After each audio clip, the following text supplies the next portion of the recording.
Malam semua, hari ini tanggal 9 Januari Selasa Kliwon, dan aku dapat petunjuknya tentang debat presiden kemarin. Dan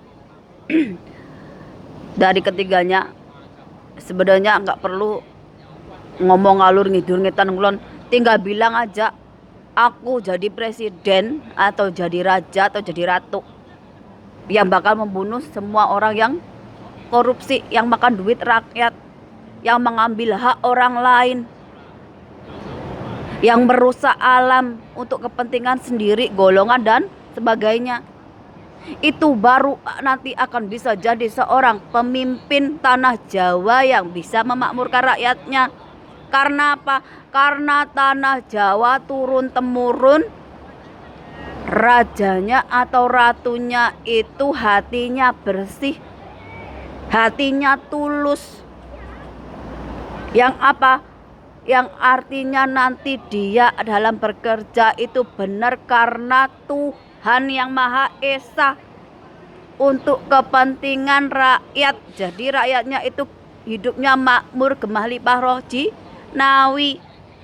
Kalau cuma debat ngomong ngalor ngidul ngetan ngulon, ujung-ujungnya pro korupsi, pro penambangan ilegal, pro perusakan alam.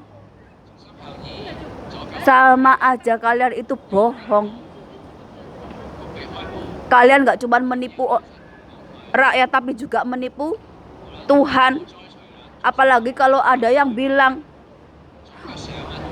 Prabowo kasihan dibully oleh rakyat, tentara dan polisi pasti akan membela. Ingat, Indonesia itu negara republik demokrasi yang presidennya dipilih oleh rakyat, bukan TNI atau Polri sebagai abdi negara. Jangan benturkan lagi antara aparat dengan rakyat. Nanti kejadiannya akan seperti G30 SPKI, yang permainan politik dan kekuasaan campur tangan asing. Yang jadi korban siapa? Rakyat-rakyat yang gak berdosa. Sebenarnya yang dibenturkan apa? Aparat dengan rakyat. Yang ditumbalkan apa? Rakyat-rakyat yang gak berdosa. Sebenarnya apa? Rebutan kekuasaan. Kalau kalian gak mau belajar, itu akan terulang kembali. Ingat, aparat negara itu juga asalnya dari rakyat. Karena kalian punya kelebihan, kalian bisa jadi aparat. Tugas kalian itu melindungi negara, bukan untuk menindas rakyat. Karena apa? Karena kalian sistem demokrasi. Beda dengan kerajaan. Kerajaan pemimpinnya dipilih oleh Tuhan, yang punya wahyu keprabon. Jadi rakyatnya tunduk ke rajanya atau ratunya. Sabdo Pandito Ratu, yang kata-katanya raja atau ratu itu dipegang. Kawulonya atau rakyatnya itu akan mendengar titah dari ratunya. Sedangkan presiden atau seperti Jokowi, dia udah gak punya wahyu keprabon. Dan kalau dia itu kalau sudah lengser, ya sudah lengser, jadi rakyat biasa. Dia gak punya hak untuk nentuin siapa lagi yang jadi pemimpin tanah Jawa Nusantara. Yang berhak itu siapa? Tuhan yang Maha Esa. Alam ini yang mendidik anak-anak calon pemimpin, entah itu kelas RT RW sampai kepala desa. Kenapa? Karena mereka pasti dididik alam, keyakinan sama Tuhan, gak bakalan balelo. Orang kalau udah takut sama Tuhan, mau mengambil hak orang lain, mau korupsi aja udah takut. Kenapa? Karena taruhannya nyawa. Gak cuma nyawanya sendiri, tapi seluruh keluarganya. Jadi kalau kalian itu gak punya hati bersih, jiwa yang suci, gak tauhid sama Tuhan, jangan harap mau jadi pemimpin tanah Jawa ataupun Nusantara yang berbeda agama, berbeda suku, berbeda bangsa. Segala cara kalian lakukan, kalian akan bertemu dengan namanya takdir, kekuasaan Tuhan. Kalau kalian itu hatinya masih belum digerakkan karena bencana alam di mana-mana, berarti nanti kalian akan dikasih lebih besar, lebih dahsyat dari yang sekarang. Kalau sekarang baru tabrakan kereta api, baru tanah longsor, baru banjir di mana-mana, baru gempa bumi kecil-kecilan. Berarti nanti ada yang lebih dahsyat dari itu. Kalau gunung berapinya itu baru kecil-kecilnya meledak, nanti akan lebih dari itu. Bisa kayak Pompei, kaum Sodom, Gomora, seperti leluhur kalian dulu. Kalau sudah menyimpang dari ketentuan Tuhan, ketentuan alam, mereka juga akan dikubur oleh alam itu sendiri. Kenapa? Karena siklus kehidupan. Setiap waktu kalau manusianya itu udah gak beres, udah gak yakin sama Tuhan, udah kerjaannya merusak alam, udah gak tahu tatanan hidup dalam bermasyarakat, bersiap-siap, Tuhan akan ngasih kalian yang lebih besar lagi. Kenapa saya ngomong ini? Karena ini udah banyak di masyarakat. Bagaimana kalian ini sudah soal agama, soal suku, bangsa, ribut, perang sesama sendiri. Bukan lagi menegakkan kebenaran dan keadilan. Tapi apa? Nyari aman, cari cuan, cari segala sesuatu hanya untuk kepentingan diri sendiri. Sampai gak cuma buta mata, tapi juga buta hati nurani.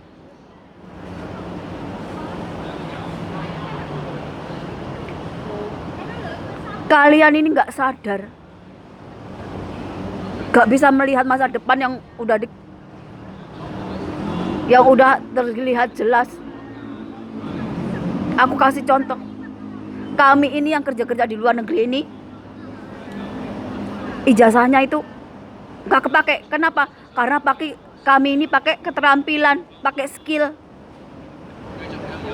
Beda dengan yang di Indonesia, pakai apa? Pakai ijazah.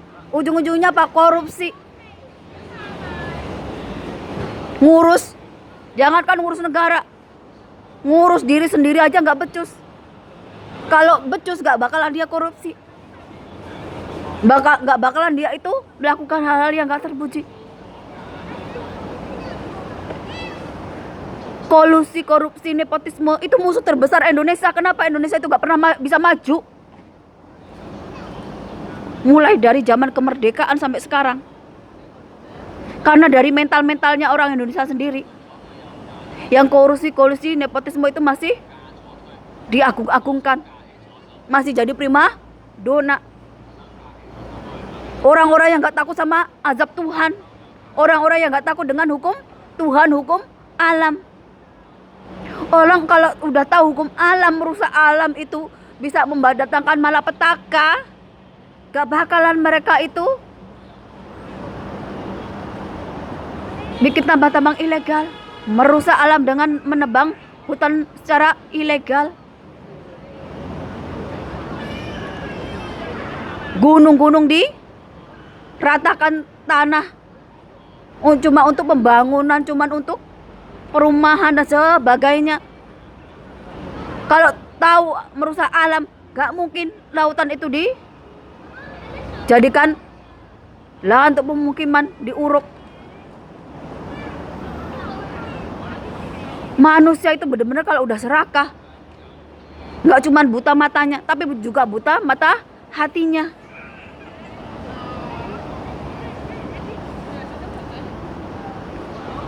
Ini benar-benar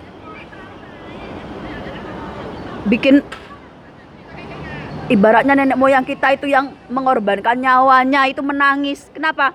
Karena anak cucunya sekarang itu hidup seperti gak punya pedoman hidup. Hidup bukan lagi di surganya Tuhan, bukan lagi di surgawi, tapi apa? Di neraka yang dia bikin sendiri. Banyak bencana-bencana di mana-mana. Tapi nggak ada empati dari orang-orang yang haus kekuasaan, haus politik, haus sebagainya. Mereka apa? Mereka sibuk untuk ngatur gimana mereka itu jadi pemenang pemilu hingga berkuasa. Kalau udah berkuasa apa? Dilan, gimana korupsi, gimana bancakan sumber daya alam Indonesia ini untuk golongan mereka, kepentingan mereka. Yang jadi korban siapa? Rakyat kecil. Nih, kayak saya, kayak yang lainnya ini, harus nyari duit ke luar negeri buat apa? Buat ngidupin keluarganya. Sedangkan kekayaan Indonesia itu untuk siapa? Untuk mereka tuh yang kaya-kaya. Ini realita. Kalau kalian tanya ke orang-orang yang kerja di luar negeri ini, kalian akan dua jawaban. Yang satu terpaksa karena kebutuhan. Yang kedua itu karena pengen hidup bebas, hidup freedom. Karena apa? Karena dulu orangnya terpingit, karena dulu orangnya nggak bebas. Ketika dia hidup di negara orang, mereka mau hidup, mau free sex, mau apapun bebas. Karena apa? Karena mereka ngikuti setan, ngikuti hawa nafsu. Sedangkan saya ini dulu masa mudaku malah liar, malah nggak mengenal Tuhan. Tapi ketika aku hidup di luar negeri, di Hong Kong ini, malah terbaliknya. Aku mengenal Tuhan. Aku mengenal kesadaran. Aku mencapai titik yang namanya, oh ternyata hidupku dulu seperti di neraka. Karena apa? Karena aku gak mengenal Tuhan. Jalan hidupku seperti itu. Beda dengan sekarang. Aku bersaksi atas nama Tuhan bahwa kematian dan kehidupan, rezeki dan jodoh itu datangnya dari Tuhan. Kenapa aku bisa bilang begitu? Rezeki aku bisa narik. Tuhan datangkan aku rezeki. Tapi juga Tuhan juga bisa menghentikan rezekiku. Kenapa? Karena rezeki datangnya dari Tuhan. Kalau Tuhan udah mendatangkan rezeki, aku tinggal bekerja. Itu keseimbangan. Rezeki dari Tuhan, tapi kita juga kerja. Kita mau kerja pun kalau rezekinya nggak didatangkan dari Tuhan, kita mau kerja dengan siapa? Kalau pintu rezeki kita ditutup sama Tuhan. Ini kenapa aku bisa bilang bahwa rezeki itu datangnya dari Tuhan. Hidup dan mati datangnya dari Tuhan. Saya ini udah divonis mati, umur gak panjang sama dokter, tapi alhamdulillah sampai sekarang aku masih hidup. Ini fakta dan nyata bahwa hidup dan mati itu di tangan Tuhan, bukan di tangan dokter atau di rumah sakit dan sebagainya. Jodoh, aku bisa bilang jodoh datangnya dari Tuhan. Kenapa? Karena berkali-kali aku itu jatuh cinta ataupun aku pengen memiliki orang lain, tapi karena kami beda prinsip, kami beda, bukan takdirnya, sama Tuhan dijauhkan, diambil lagi. Walaupun hati saya hancur lebur mau jadi apapun, sama Tuhan direkatkan lagi hati saya menjadi baik lagi. Apa saya dendam dengan orang-orang itu? Enggak. Saya bersyukur bahwa mereka didatangkan untuk saya. Untuk apa? Untuk saya menjadi lebih baik lagi. Yang saya bisa apa?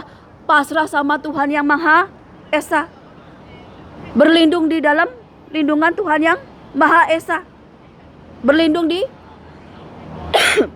dalam kekuasaan Tuhan yang Maha Esa. Karena apa? Karena Gusti Allah yang Maha berkuasa, Maha besar, Maha agung, Maha perkasa.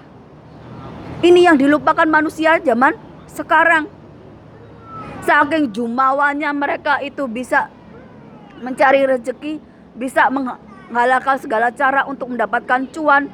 Mereka sampai lupa bahwa Cara yang kecil dan cara yang baik ada bedanya.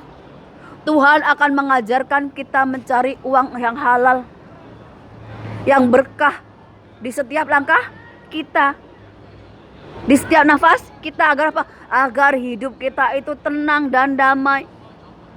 Bukan dengan segala cara, bukan dengan kita itu mengubar hawa nafsu serakah kita itu. Sehingga apa? Sehingga kita hidup seperti di neraka. Ini yang aku dipaksa beberapa hari ini untuk bikin video. Ujung-ujungnya apa? Dalemanku agak sakit. Dan hari ini aku dikasih libur. Karena apa? Ya, Tuhan maunya aku seimbang antara rohani dan jasmani.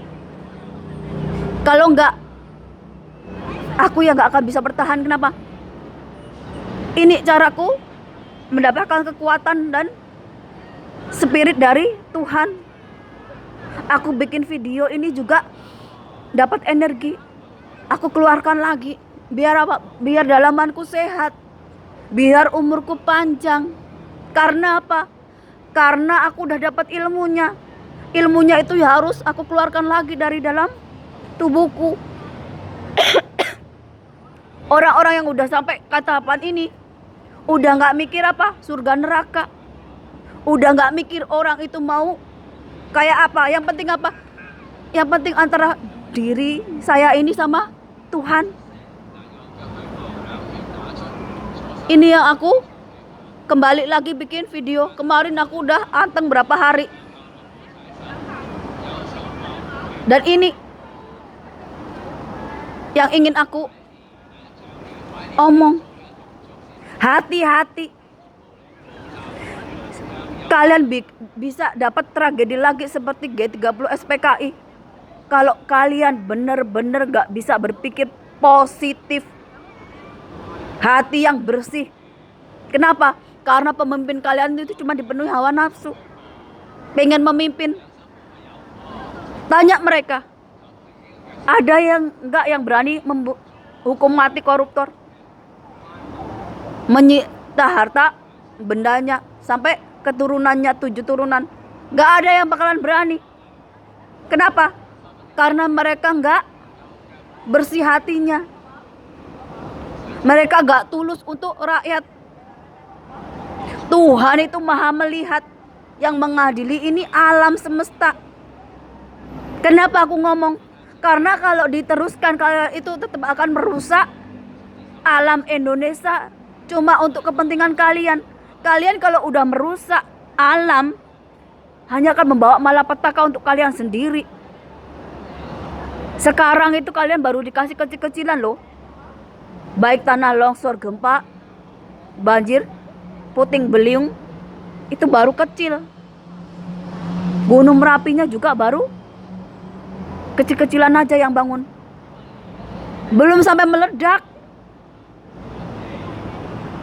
Karena apa? Karena mereka akan mengimbangi tingkah laku perbuatan dari kalian sendiri. Kenapa? Karena pemilu politik di bawah-bawah itu udah perang sendiri-sendiri. Yang ada nanti ada benturan antara pemerintah dengan rakyat. Yang pemerintahnya akan menghalalkan segala cara untuk pilihannya menang. Dari dulu-dulu itu, kalau yang ada dukungannya Islam garis keras dan cendana, pasti akan rusuh. Pasti akan ada gotok-gotokan. Apalagi sekarang. Dari dua kubu. Ya pemerintah dan yang rakyat. Yang ngadili siapa nanti? Alam ini. Wong presidennya jadi contoh yang jelek. Ingat, Indonesia bukan kerajaan, bukan raja, tapi apa? Republik demokrasi yang presidennya dipilih rakyat. Jadi kekuasaannya itu nggak bisa diwariskan ke anaknya, ke temennya, ke saudaranya, atau ke siapapun. Karena apa? Karena nggak punya wahyu keprabon, nggak punya wahyu kepemimpinan. Kalau kalian masih nekat, namanya kalian itu menentang takdir Tuhan, menantang takdir alam. Kenapa? Karena yang punya wahyu keprabon itu pasti sudah mendapatkan restu dari alam. Kalau kalian nekat, kalian apa sanggup menentang dengan namanya hukum alam? Apa kalian bisa? Ibaratnya menghentikan bencana besar-besaran itu. Alam itu kalau protesnya kayak begitu. Ingat, tanah Jawa dari zaman nenek moyangnya, rajanya, ratunya itu pilihan Tuhan. Hatinya bersih, juga punya wahyu kepemimpinan. Kalau hatinya nggak bersih, jiwanya nggak bersih, jangan harap jadi pemimpin tanah Jawa, pemimpin Nusantara, membawa kejayaan. Kalian sudah lihat dari mulai Soekarno, Soeharto, bukan Indonesia bertambah maju, tapi tambah keterbelakangan. Kenapa? Karena setiap mereka nggak bisa jadi pemimpin yang jadikan contoh untuk yang baik untuk rakyatnya. Bagaimana Soekarno istrinya banyak dan istrinya semua hidup bermewah-mewah, ketika rakyatnya dalam konflik, rakyatnya dalam hidup kemiskinan. Gimana Soeharto dengan untuk kekuasaannya dia mengorbankan ribuan rakyat yang tidak berdosa mati sia-sia.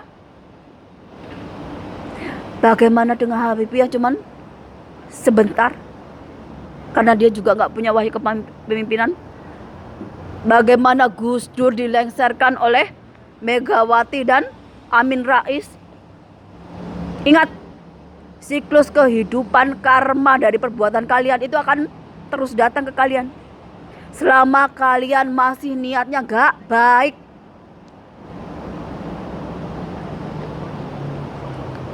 Kalau omonganku nggak jadi nyata,